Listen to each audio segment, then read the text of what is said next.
The heat never lets up. We stopped measuring it after the fourth summer without rain. The old thermometers cracked from the pressure, or maybe just from being lied to one too many times. The last reading I remember seeing was 134 degrees somewhere. Around Yuma, after that, it all blurred into white-hot skies and the shimmer of dead air. I'm holed up in what used to be a ranger station. Cracked tile floors, a half-buried fire truck out front. There's a charred bear sign still clinging to one wall. The desert's reclaimed most of it. Red sand seeps in through every crack, every vent, every breath I take. Used to be national. Parks, tourist trails, whole families with sunblock and trail mix. Now it's bone fields. The trees died first, then the insects. Now it's just scavengers and things that only come out after dark. What's left of civilization? It depends on what you mean by civilized. There's no government anymore. Old broadcasts on loop from an emergency signal tower out in Reno. The signal's degrading, keeps repeating the same line. Shelter in place, rations incoming. No one believes it.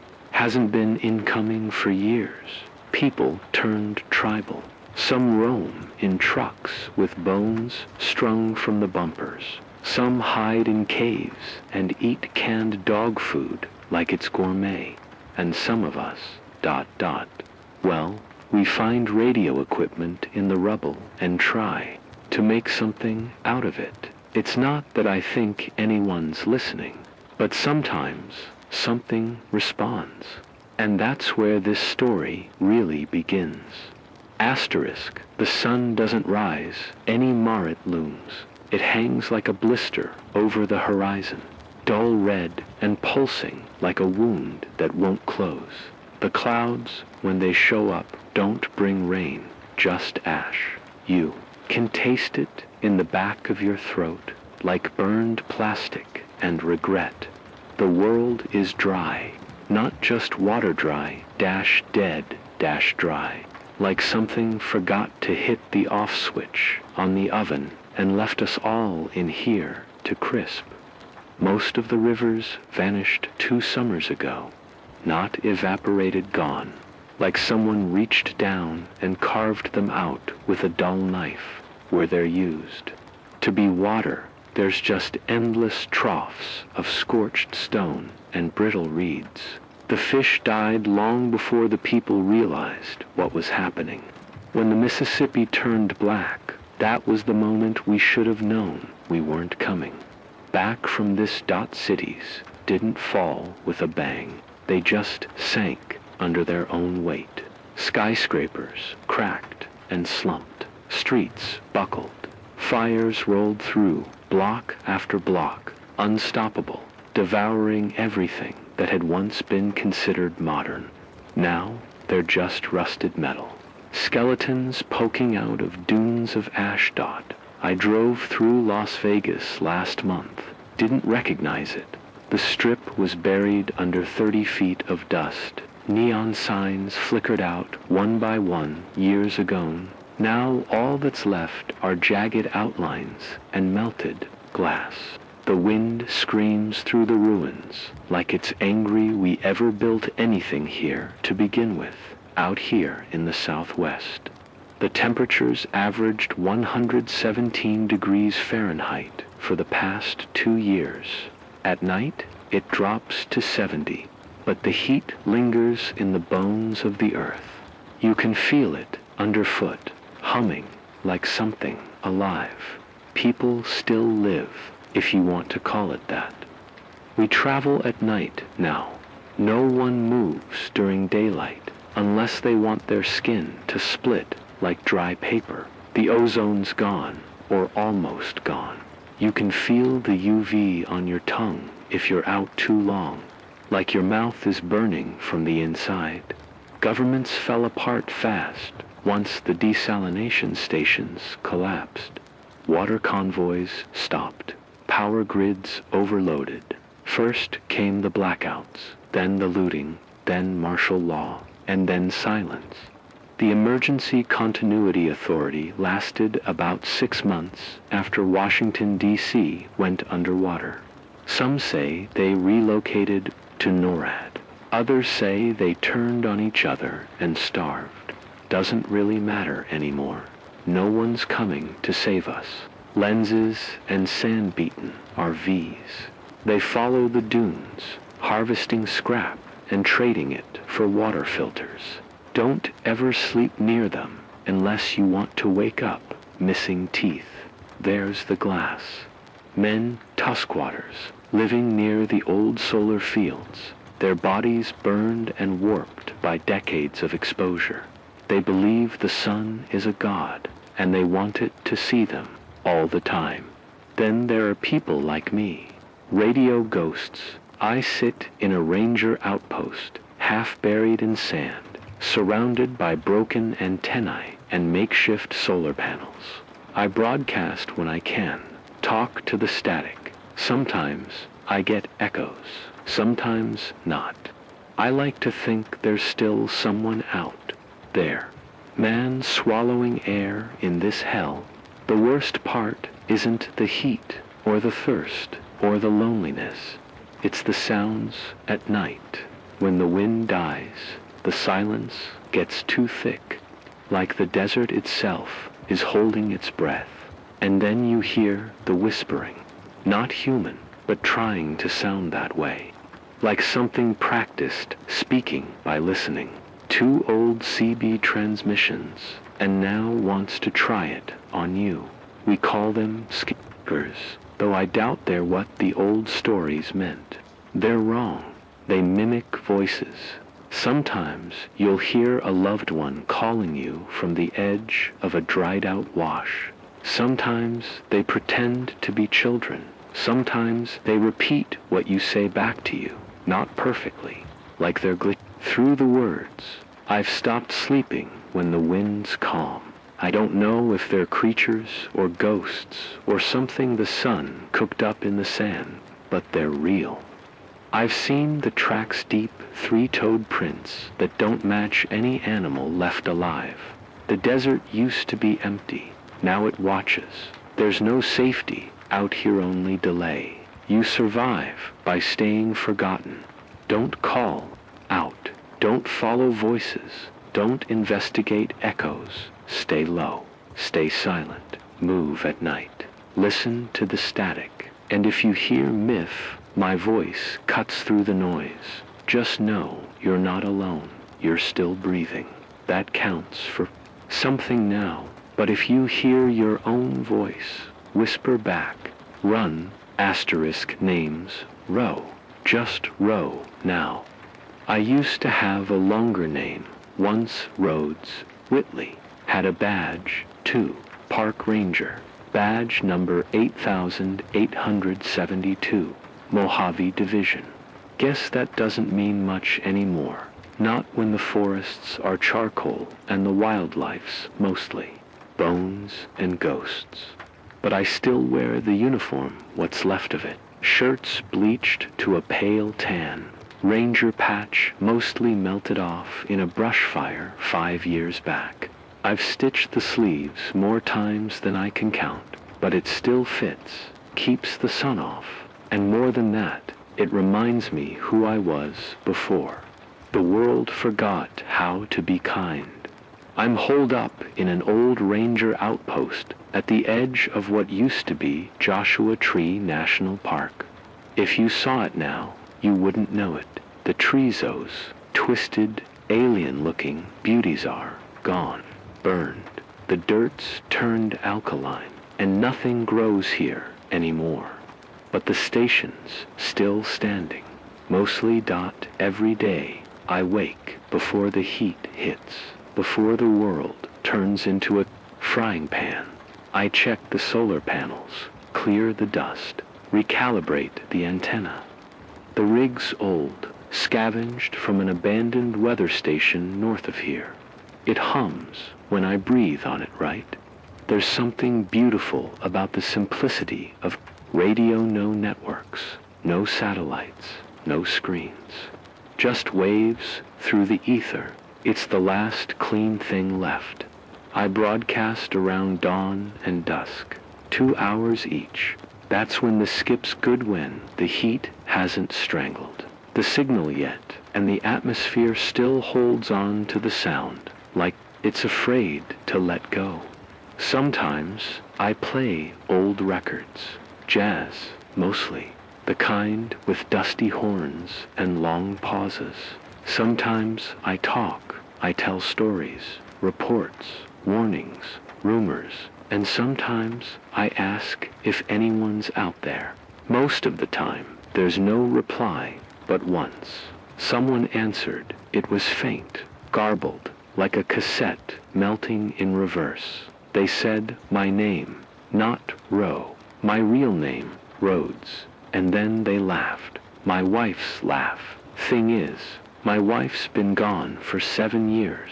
Her name was Natalie. We'd been married 10 years. No kids never seemed like the right time. We were both rangers, both stationed out here.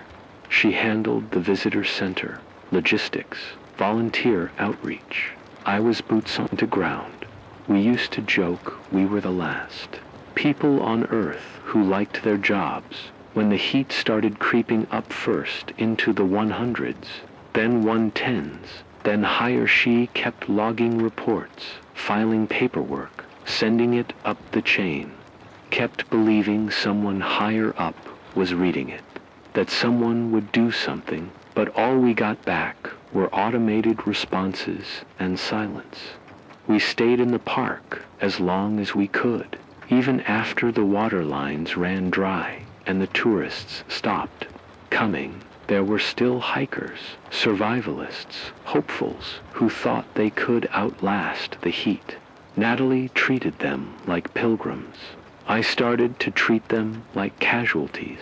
She got sick the 3rd year in radiation burn, we think, something in the air. She coughed blood every morning and wouldn't let me stop broadcasting. If someone's still out there, she said, they'll need to hear a voice that's not screaming. She died in the main office, wrapped in a thermal blanket, listening to Coltrane on loop. Her hand was on the speaker when she stopped breathing. Asterisk. I buried her under the shade of the last standing Joshua tree. The tree's gone now. I still talk to her sometimes through the mic. I don't know if I keep going because of hope or just momentum. Maybe I'm too stubborn to quit. Or maybe I just need to believe. Some nights, I go outside and sit on the rusted tailgate of the old fire truck we pulled out of a canyon 10 years ago. The sky is so clear it's offensive. You can see the bones of the stars, but there's nothing beautiful about it anymore. No awe, no wonder, just space, endless and uncaring. And that's when I hear them, the walkers. Sometimes it's footsteps, sometimes just breath. Sometimes it's Natalie's voice. They come in close, then vanish. I don't know if they're drawn to the signal, or if they're listening for something familiar to mimic. They're not animals, they're not human, but they're smart, and they know what grief sounds like. I stopped going outside after dark 3 winters ago, after I followed a voice into the canyon. It sounded like Natalie, same cadence, same gentleness, but there was something off, like someone dragging their finger over a vinyl record, too slow. I found a radio laying in the sand, one of mine, from the old supply shed, still broadcasting.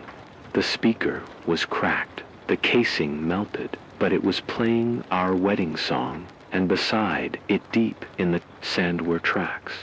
Not boot prints, not paws, 3-pronged, long, sunk deep, like whatever made them was heavy. I didn't sleep for 2 weeks after that, didn't speak on the radio for 1, just silence. I kept my pistol loaded, set perimeter traps. didn't help much. One night, something tripped the wire, and I found a jackrabbit strung up by its own entrails. Its eyes were missing. The weird part, it was still warm. So yeah, I'm still alive, still transmitting. Why? Maybe because I owe Natalie that. Maybe because I don't know what else to do.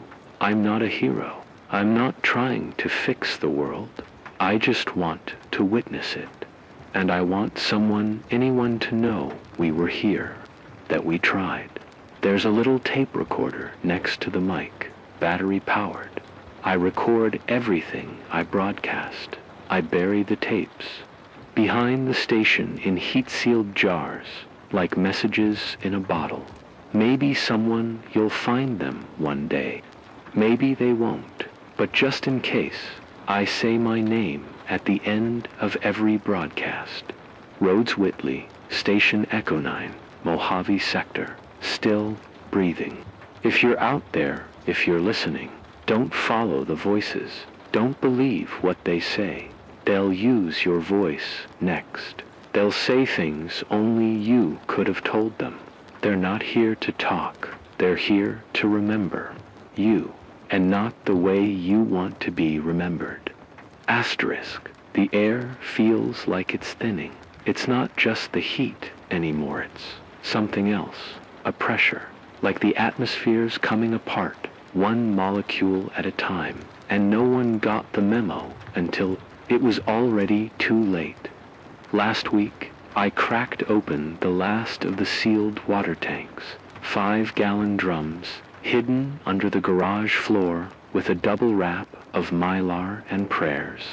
They were buried there back when I still thought things might level out, maybe stabilize, before the storms turned into monsters and the soil gave up trying to be earth. They're nearly empty now, down to the last third of the final drum. I ration it to a 1/4 cup a day. Anything more and I sweat it out in an hour. Food's worse.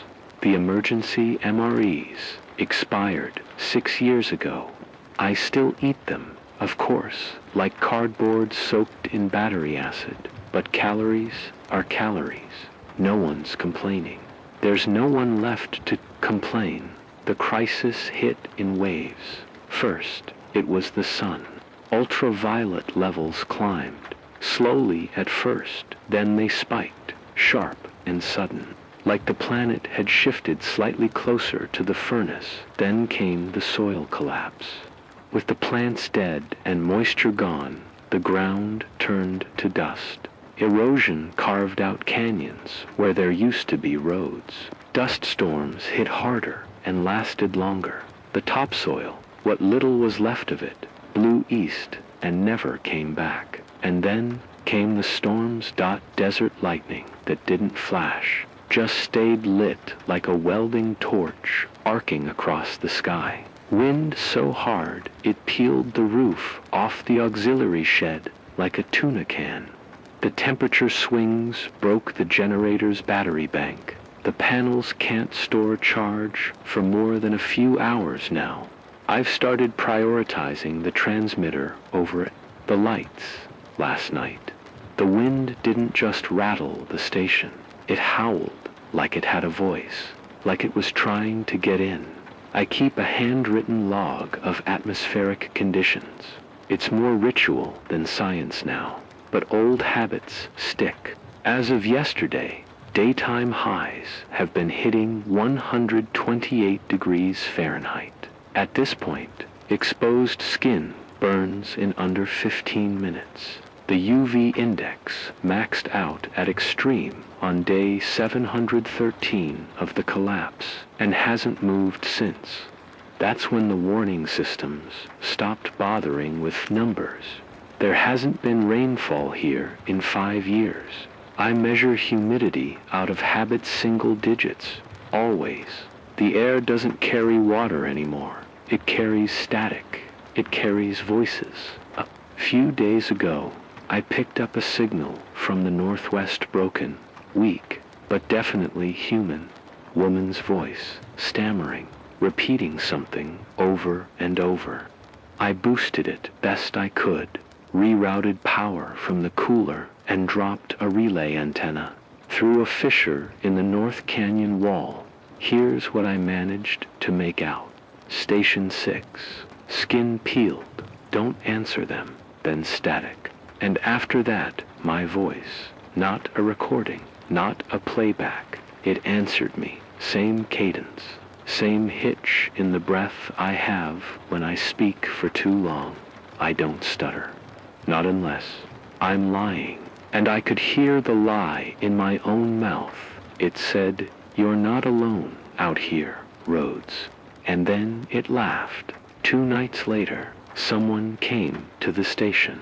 I heard the crunch of gravel outside around 2:13 a.m., checked the perimeter feed. Motion detection cameras triggered, but the video was black. Infrared failed. No heat signature, but I heard it move. Heavy, deliberate, slow. I whispered through the emergency channel. Just in case someone was listening, do not come closer. This is a broadcast relay station. I am armed. Identify yourself. No answer. Just more gravel shifting. Then something tapped on the metal door. Light, rhythmic, like fingernails. 4 taps. Pause. Then for more. I've had this place locked down since the canyon incident. Fortified the windows. Welded the main door. There's no way in unless you dig and believe me things out here do dig. I waited, listened. Then I heard my voice again from outside. But it wasn't repeating a broadcast. It said, clearly, "Let me in, Rhodes. I'm thirsty."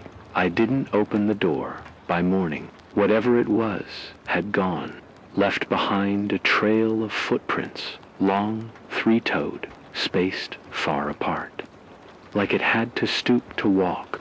One of them stepped directly into an old set of my own prints, perfectly aligned, like it was trying to be me. Survivors are getting rare, but they still come through. 2 weeks ago, I met a scavenger named Elo, mid-40s, wiry sun-scarred, missing 2 fingers. Claimed he was coming from the flooded outskirts of Phoenix. Said the groundwater had gone toxic. People were boiling it and dying anyway. He'd been traveling with a group of 6. He was the only one left. The rest, he said, got lured. He didn't explain what that meant, just stared at the wall, breathing shallow, and said they heard their kids, heard their wives, heard their own voices telling them to follow. Then they were gone.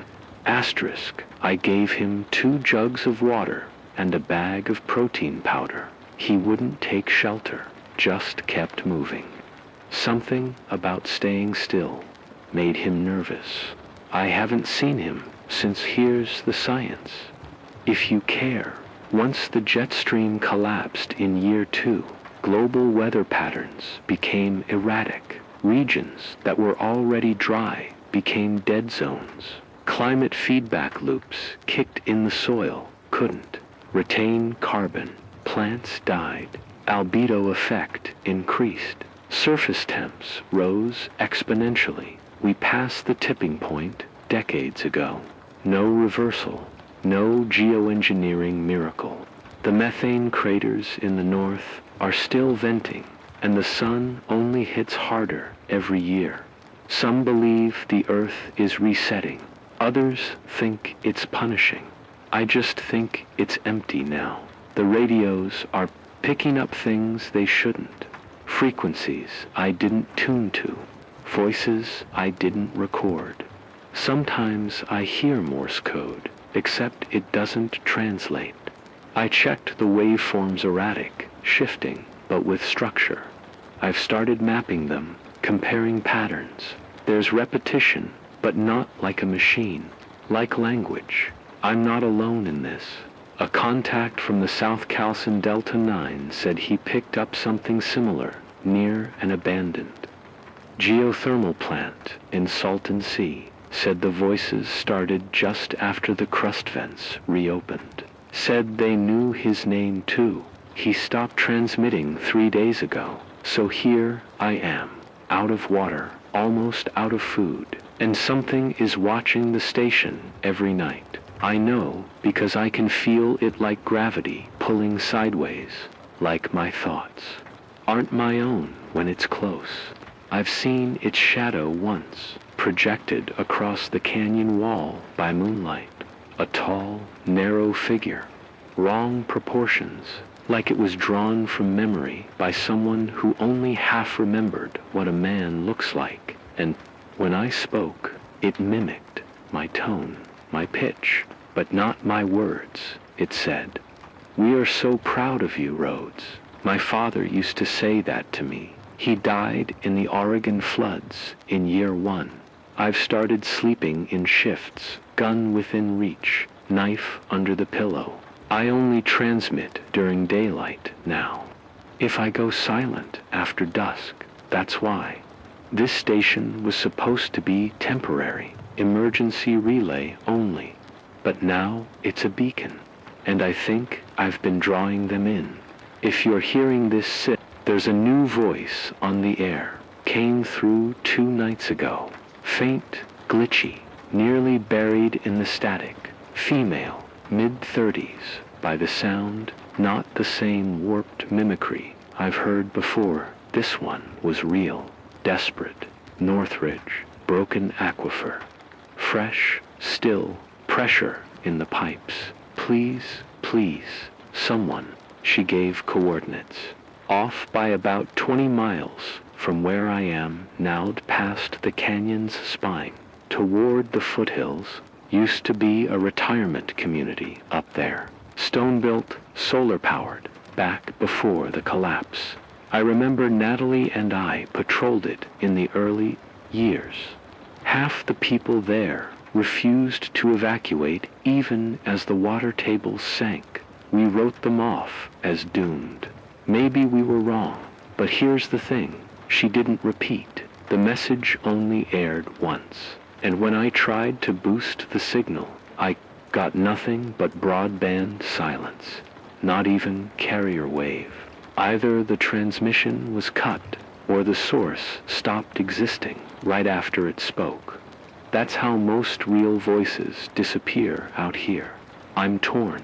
Rations are critically low. I haven't had a full meal in 6 days, just strips of dried iguana and protein powder chewed raw. Water's almost gone. 1 liter remains. I save it for midday, the hottest part, just enough to keep the headaches from turning into hallucinations. The station's fuel reserves are tapped.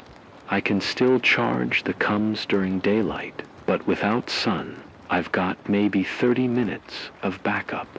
After that, silence. It's too hot to move during the day and too dangerous at night. But that voice, the way it cracked, the words she chose, it didn't sound like bait. It sounded like a human soul on the edge of forgetting how to be human. And if there's a pressurized aquifer left, that changes everything. Even if it's a trick, I have to find out. Because if I don't, then I've already decided to die here. I made the trip, set out at 0400 pre-dawn. Packed light, water, pistol, long knife, thermal blanket, flare gun. Small receiver tuned to her frequency. The hike north took most of the day. Terrain worse than I remembered. Heat shimmer warped the horizon. Rocks crumbled under my boots. Saw the carcass of an old truck buried halfway in a landslide, half-eaten by the sand. Dried bones in the cab. Steering wheel melted dot. About 8 miles in, I started seeing signs, literal. One's old hand-painted wooden boards, nailed into Joshua tree stumps. One said, "Come and see." Another, "Water for the chosen." Religious, maybe desperate. Definitely at sunset, I reached what used to be Elder Grove Estates. Stone walls still stood in places, though bleached white and cracked like old teeth. The gate had collapsed, covered in dust. Inside, rows of bungalows stood like mausoleums. Dry vines choked the windows. Roofs curled inward like scorched paper. But the fountain in the center, it was wet, not running, but glistening, a thick, muddy trickle at the base, and beside it, fresh footprints. I wasn't alone. I slept beneath a pergola that night, under solar tarps, kept the pistol across my chest, didn't light a fire, didn't breathe loud. Around 0200, I heard movement, sand crunching, soft, careful. I aimed the flare gun toward the sound and whispered, "Identify yourself. I'm not looking for trouble." A pause, then a voice, not hers, not the woman from the radio, but a boy, maybe 12, maybe 14, young too young. He said, "Don't talk, they're listening." I waited, but he didn't come closer. Then, from behind him, another voice, same cadence, same pitch, but wrong. It said, "Don't talk, they're listening." Exact words, perfect. Mimicry. Off by half a second. By the time I fired the flare, there was no one there. Next morning, I found the aquifer access behind a bunker-style community hall. Reinforced steel door, partially caved in. I pried it open with a crowbar. Inside, cool air. Not cold, but cooler than the outside by 10 degrees. Concrete stairwell leading down to what looked like an old water treatment substation. Lights were still blinking. Solar-fed. I couldn't believe it. The gauges, dusted but intact, showed residual pressure in the main pipe. Not much, maybe a few days' worth, at most, but enough to fill canisters. Enough to drink without bleeding from the mouth afterward. Enough to hope. And then I found her, the woman from the broadcast, dead. She was slumped over the station, headset still on, emaciated. Looked like she'd been dead too, maybe 3 days. Desperation on her face, even in death. Mouth open, fingernails bloody, scratches on the walls, most chilling. The transmitter was still running, broadcasting a loop of her voice. Not the message I heard, a new one. "I'm still alive. Help me. I'm still alive. Help me." Over and over, I checked the loop. She never recorded that message. I filled 2 jugs from the aquifer, ran a chemical strip still, slightly contaminated, but not lethal. Good enough to drink. Even better if I boil it. I wanted to stay, to rest, but something about the place, I don't know. It felt occupied. I kept hearing tapping in the ceiling tiles, scratching on the floor above. I found more footprints in the dust child-sized, some barefoot, some with deep claw marks at the toes. I left at sundown, didn't look back, made it back to the ranger station by day 4, barely. Blisters on both feet, ribs showing, drenched in sweat and silence. The station had been disturbed while I was gone. My perimeter wires were down, generator access hatch pried open. One of the logs, my tape logs, was missing. I buried them deep, wrapped in foil and heat-proof jars. Whoever or whatever took it knew where to dig, and on my bed, scratched into the aluminum bed frame, was a message. We drank too.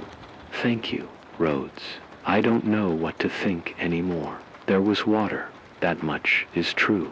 Enough to buy me another week, maybe 2. But the cost, I don't know yet. Feels like I traded something intangible. Some boundary between my voice and theirs. Between me and them. The aquifer's real. That gives me hope. A tangible reason to keep going. If there's one, there might be more.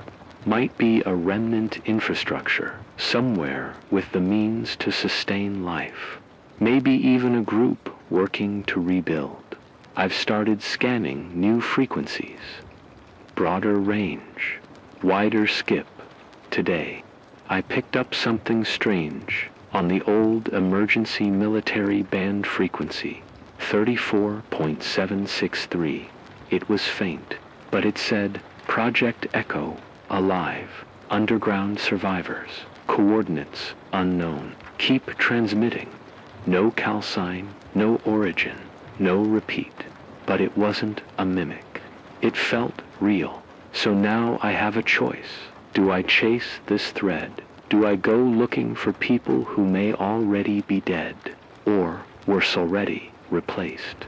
I keep thinking about the boy's voice, about how close the mimicry was, about the half-second lag. If they're learning evolving, then time is running short. Soon we won't be able to tell what's real. Soon you'll answer a voice on the radio, and it'll sound like your best friend, or your mother, or yourself. And by the time you realize, you're already gone. But I can't give up, because I've seen the water. I've touched it. I've tasted it. I remember what it's like to be human again, even for just one swallow. So I'll keep broadcasting, keep warning, keep hoping, even if I don't trust the voices anymore, even if I don't fully trust myself. Asterisk. It started with a storm, not the kind we used to know. Those were loud, bombastic, biblical in their wrath. This one crept in like a rumor, sliding low over the horizon, hugging the dust-choked plains with a quiet patience that felt unnatural. I noticed it during my afternoon scan. The wind dropped off to nothing, completely still, which never happens anymore. The desert always hums, but not that day, not that hour, just this pressing silence, like the world was holding its breath and didn't want me to notice. I stepped outside the station with the scope and looked north.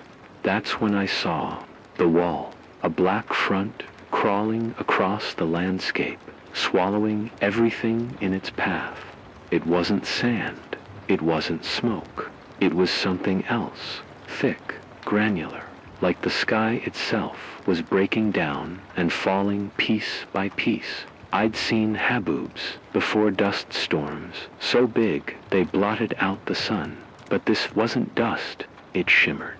It moved like it was alive, like it was listening.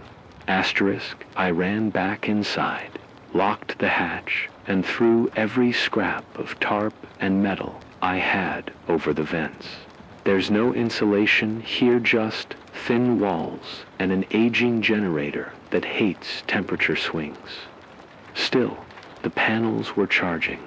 I flipped everything into reserve mode. Didn't know if I'd need to transmit or record. Figured I'd need both. The wind hit 30 minutes later.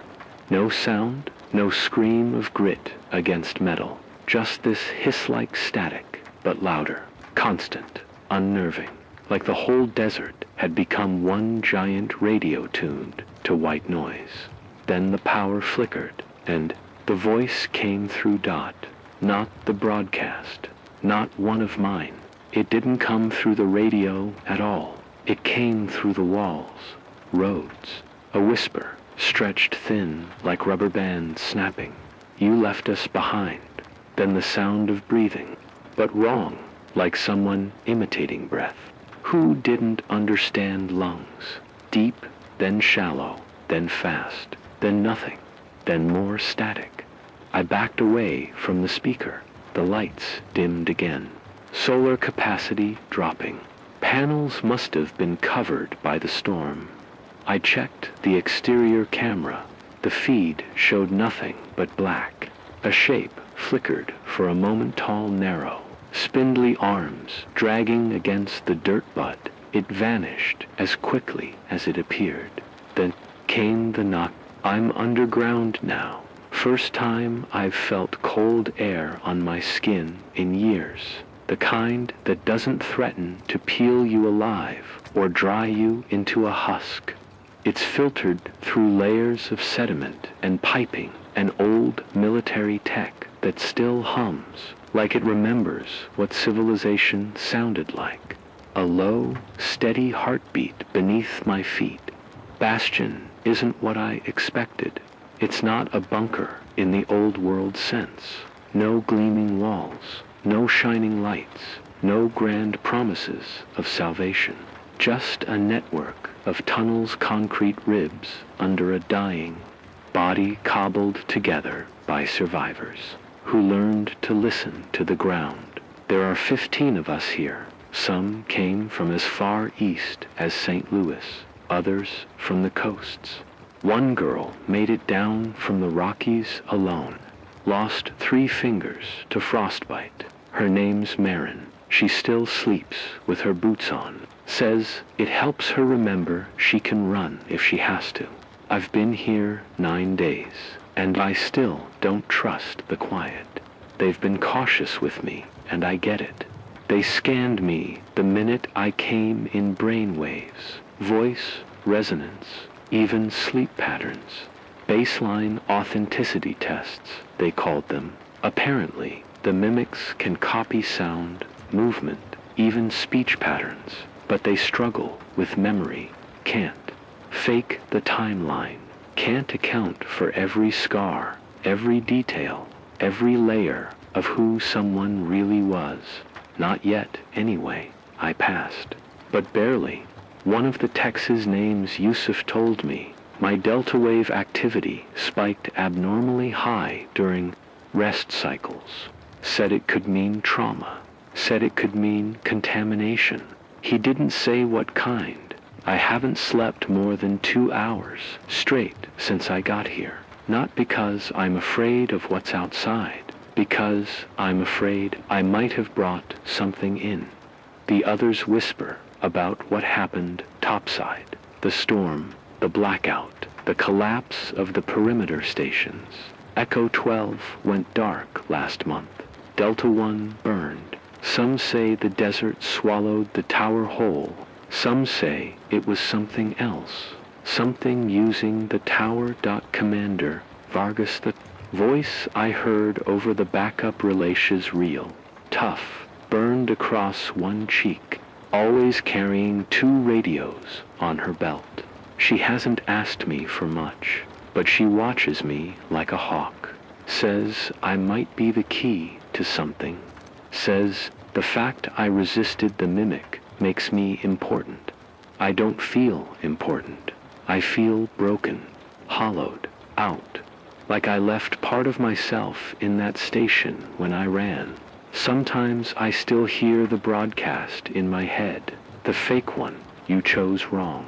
There's a recovery team prepping to go back to the surface, scouting for more aquifer sites, trying to trace the last known clean water pockets before the crust shifts again.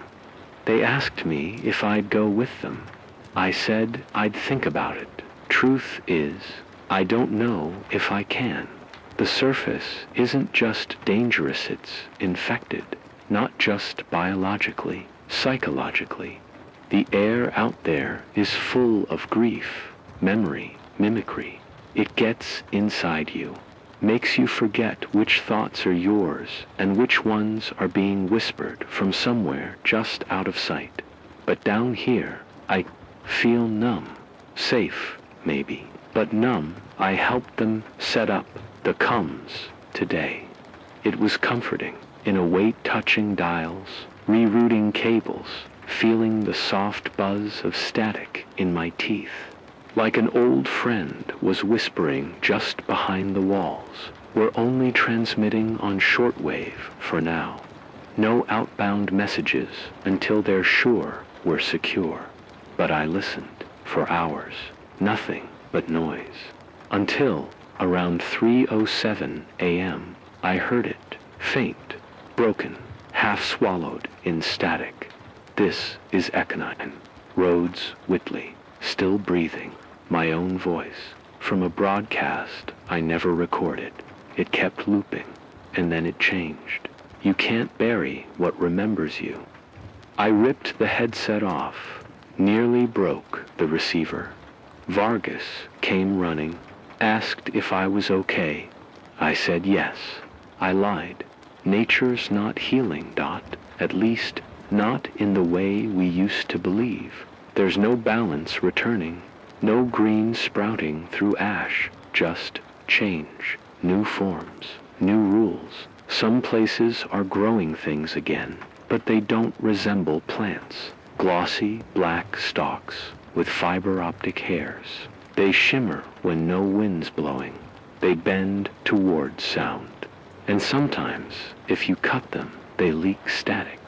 The techs down here call it bioresonance contamination, like the environment is absorbing the signal and warping it into something organic. We used to terraform Mars. Now Earth is terraforming us.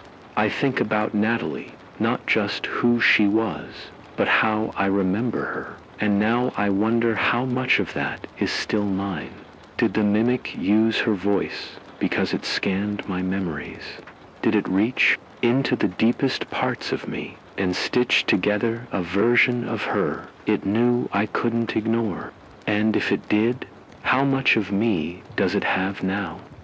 Marin told me something strange this morning. Said she saw a figure outside the airlock last night. Tall, thin, pressing against the sealed door, but never trying to open it, just standing there, like it was waiting. She said it looked like me. I haven't told the others yet. Rhodes, let go. You're still transmitting. But even now, I feel something I haven't in a long time. Not safety, not relief. Possibility. The world's broken, yes, but it's still here. And so am I. WEVE, gone so far past survival. We forgot what it means to live. Down here, I've met people who still try, who still write and build and plant things, if those things don't quite resemble what came before. Hope doesn't come in bursts anymore. It comes in flickers. A lit console, a pulse in the waterline, a human face in the dark who doesn't try to wear someone else's. So I'll stay for now, and if I ever go back to the surface, I'll carry a mirror, I'll carry a gun, and I'll carry a voice I know is mine, because the real fight isn't just with what's out there, it's with what tries to sound like you. And I refuse to let the last word they hear be one they stole. Asterisk, it's been 23 days since the storm, since I ran, since I made a choice I wasn't sure was mine to make. Bastion still stands.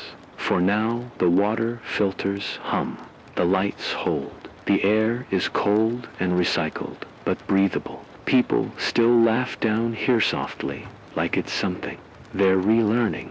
They cook in silence. They tell stories without raising their voices. Like the world above might still be listening through cracks in the stone. I keep to myself, mostly. I take shifts on the comms, rerouting the antenna, boosting signal strength in case others are still out there. Not because I expect to find anyone, but because someone might still need to hear something human. Last night, I broadcast for the first time since I left the surface. I waited until most were asleep, tuned to a frequency I hadn't touched in weeks, the same one I used from the Ranger. Station.the1, the mimic stole. My voice came through again, not a recording, not even an echo. It spoke with me, half a breath behind, a living shadow in the signal. I asked it a question. Why do you sound like me? It answered. Because you keep speaking. I killed the transmission. Sat there for an hour, staring at the wall, radio hissing behind me, like the silence itself was waiting for permission to crawl back in. I don't think they'll ever stop chasing us. Not because they hate us, but because we remember. Because we carry memories the world no longer holds. Because we carry guilt. Because we carry voices. And maybe that's all the mimicry ever needed to get inside. But even now, I still believe in something bigger than survival. We found a pocket of unspoiled groundwater 12 miles from here. The scouts say it's enough to last a year if we ration. That's a year more than I thought I'd have. A year to rebuild, to dig deeper, to maybe start broadcasting again, not just warnings, but maps, instructions, a way forward. That's hope, fragile as glass, but real enough to bleed if it breaks. Some nights I still hear Natalie's voice, not on the radio inside, but not like before, not twisted, not stolen, just a memory. Her laugh in full, her voice reading from one of those cheap sci-fi paperbacks she loved. And I don't flinch anymore when I hear it, because I know now that grief is ours. They can wear our skins, they can mimic our tone, but they can't feel. They don't miss anything. They don't long. Only we do. And that means they'll never really win. I don't know what tomorrow holds. Marin says the surface is changing again. The black stalks have started moving on their own. Vargas says we'll need to relocate deeper before winter. The tunnels are warming. The mimicry is getting closer. And I know they're still out there, wearing faces that used to mean something, repeating words we once said in love, hunting us with memories that don't belong to them. But we're still here, and that counts for something. If you're hearing this SIF, you've somehow stumbled across this recording, this broadcast, this story, then you're part of something that's still breathing. And I want to leave you with this. Don't trust every voice, even if it sounds like your own, especially if it sounds like your own. But don't go quiet. Don't stop speaking. Don't stop remembering, because it's the memory, the pain, the joy, the laughter we lost that makes us real. And they'll never have that. Keep your fire lit. Keep your story alive, even if you're the only one left to tell it. This is Rhodes, Whitley, Eco9, still breathing, still me, and I'll keep the mic on just in case.